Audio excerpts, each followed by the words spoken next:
Hi, everybody. As you're coming in, I think this might be our first time since the pandemic, since we have no reps who showed up today. So, I'm going to talk to you a little bit about some upcoming titles that are coming out. And yeah, I forgot today was a holiday. So not good planning on my part. So I'll chat with you a little bit about some upcoming titles. And then if any of you feel like coming on and chatting with me and getting on screen, I am recording. So you will show up on YouTube and you'll show up on sorry, I had to adjust my screen. And you'll show up on Facebook. But if you want to come on and chat and ask me some questions, feel free to either let me know in the chat or raise your hand and I'll bring you on screen with me.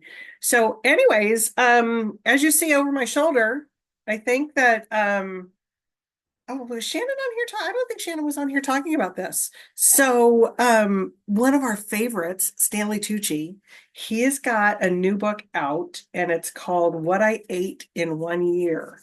And so this is coming out tomorrow.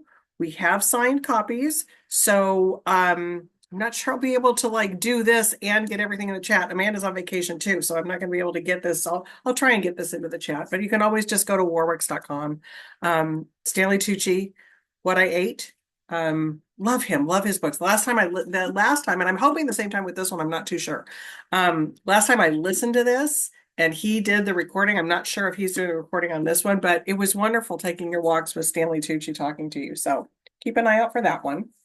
Um, Tom talked about this last week, and if you are a Sunday morning if you're a Sunday morning CBS Sunday Morning fan, the interview was fantastic. So if Tom's talking about the book didn't entice you to get it or and you watch the Sunday morning thing, that will for sure entice you to read this one. So fascinating. Gotta love, even as he's gotten older, still he's chef's kiss. Okay, the other one that's coming out tomorrow, this one I have not read yet, but I loved his first book. His first book is Whiskey When We're Dry. And John Larison, this one's called The Ancients. This one is post-apocalyptic, like near future. And I think it takes place in the vein of like if you're an Emily St. John. I have to think about that for a minute. Um, who I'm trying to think. Oh God, I can't think of the title of the book now. Anyways, we won't talk about that. But anyways, or the one that just came out with Leif Erikson. If you're thinking about him, Station 11. Yes, thank you. I knew somebody would know it. I knew somebody would have it out there. Station 11. I think if you're a fan of that, this is what is reminding me of what this. I've read a couple pages. John's a great writer. So if you're looking for something in that vein, this one's out tomorrow too. The Ancients, John Larison. Um, if you've read the plot, the sequel's out. So I know we had a lot of customers who read the plot. And we've had a couple booksellers read the sequel, stands up, they love it. So if you're looking for a fast page turner kind of a book for right now, the sequel would be a good one for you to pick up. This one's out already. So this one's been out for a little bit. You might have already looked at that one. And then as I was looking around the store, I was trying to think of some like older books that that might be interesting. And I might have talked about them before, but I don't remember. Is 13 by Steve Kavanaugh. This was such a good book. Premise is that he's a serial killer. He gets on the jury that's for his crimes. So fascinating. I mean, it's so good. So paperback, easy, quick one. So if you're looking for something that's a little creepy for this time of year, not horror-ish, but just creepy serial killer stuff, good crime drama or courtroom drama kind of stuff. That's that. So, my goodness, I'm sorry, you guys. I thought that I would have some reps here with me, but if you want to come on and talk or let me know in the chat what you're reading. Some of you came in a little late and maybe you didn't hear, but no rep showed up today because it's a holiday. So I kind of missed on the planning and what's her name? Amanda's gone too today. So don't have any of my cohorts to help me here. So be happy to, answer questions for you, or if you want to pop on and tell us what you're reading, happy to bring something on screen. Just let me know in the chat, or what's been the biggest surprise seller? Boy, this season, I'm trying to think here. I know, totally, Beth, I'm totally left in the lurch trying to entertain everybody here. It kind of reminds me of the days of the first of the pandemic when I knew nothing about any of this, and I would get on Facebook Live and walk around the store and try to like figure out what was happening. So it's taking me back a few years. It's been a surprise bestseller for us. A lot of things that we kind of predicted are going to sell well are selling well for us right now. Because some good memoirs are out there. Whiskey When We're Dry. I mean, not Whiskey When We're Dry. All the Colors in the Dark is doing fantastic. We're hosting Chris tonight, so I can't wait to see him. And his first book. Oh God, what was his first book? You guys are better. You guys are better at this than I am. Tell me what his first book was. I've got it out there on the counter. Anyways, so he'll be here tonight. So that's not that it's yeah, we came to the end. That's it. So I'm trying to think of Liz Moore's book, God of the Woods. That's been another good seller for us. So lots of good things with that. Lots of good things still coming this fall. Even though we're still in the middle of the election craziness, we're still got some good books coming, as you can see. So I've got Stanley Tucci over my shoulder. I love Stanley Tucci. Historical fiction. Let's see. Fabled Earth. Oh, I'm trying to think if there's let me rack my brain for a minute, see if there's a good historical fiction. Okay. Okay, finish the bee sting. What about that ending, right? Okay, I don't want to spoil it for people that haven't read it, but it was just like it was bananas. I'm still thinking D about a historical fiction, so I'll try and We Begin at the End. That's it. We Begin at the End is the Chris Whitaker book.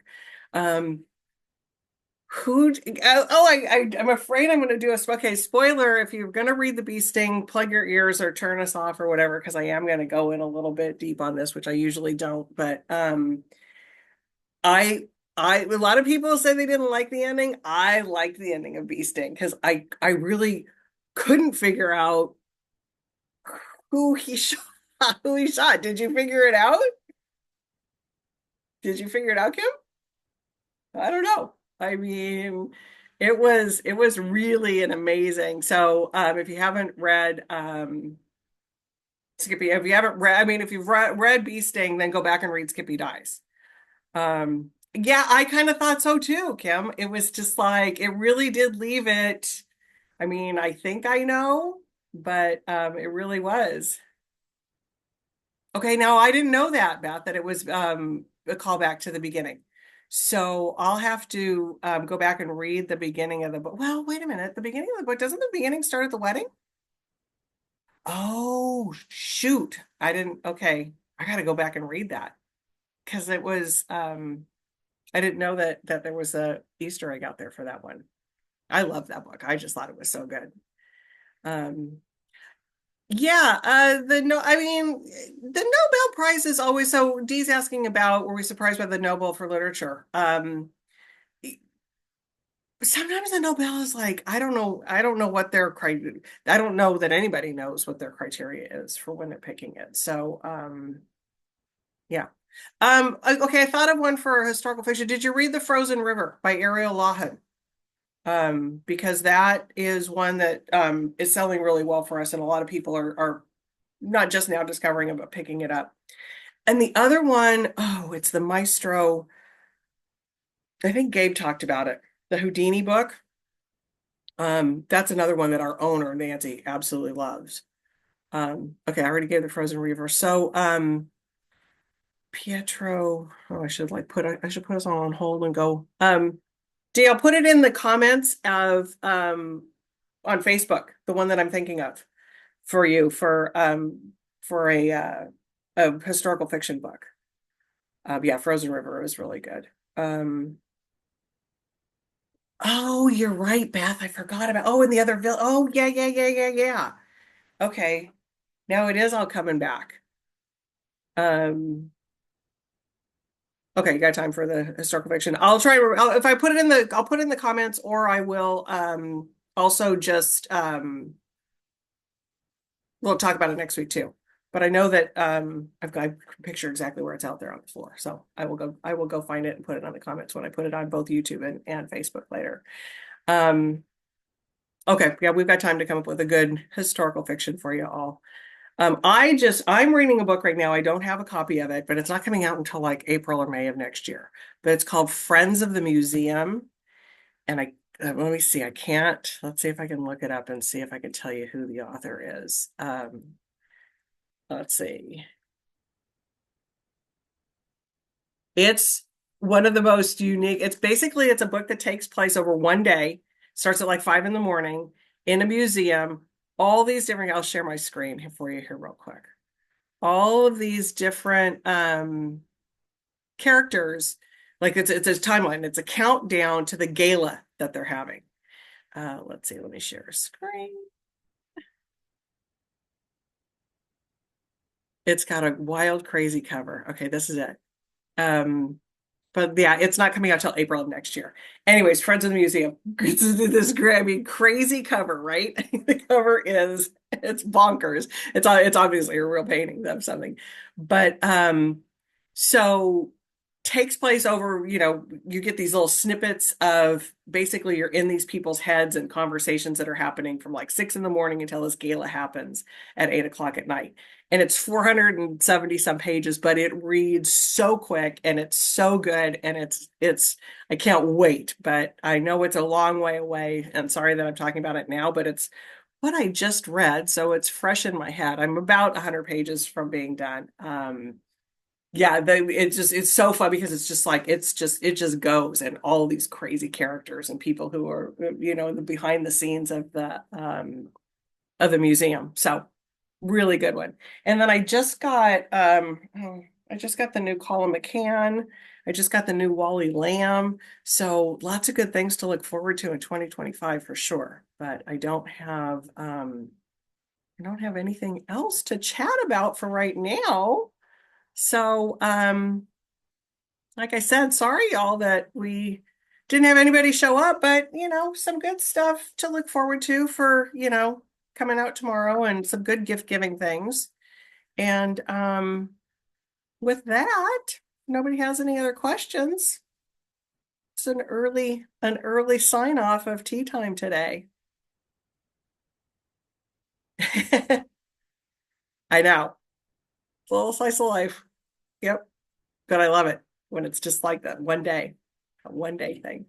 All right, everybody. Have a good week. Hopefully we'll have a full house next week and you won't just be stuck looking at my my face and my glasses for this. So, some new things, and hope y'all have a good week, and we will see you next week. I kind of like doing this webinar thing. Let me know if you like it too, because I love seeing the comments come right at. So if you like this, let me know either here, or if you see it again on Facebook, let me know if you like this, because I enjoy seeing the comments coming right away and I can answer them right away. So, all right, signing off. Have to go get ready for Chris Whitaker. So, thanks again. Y'all have a good night.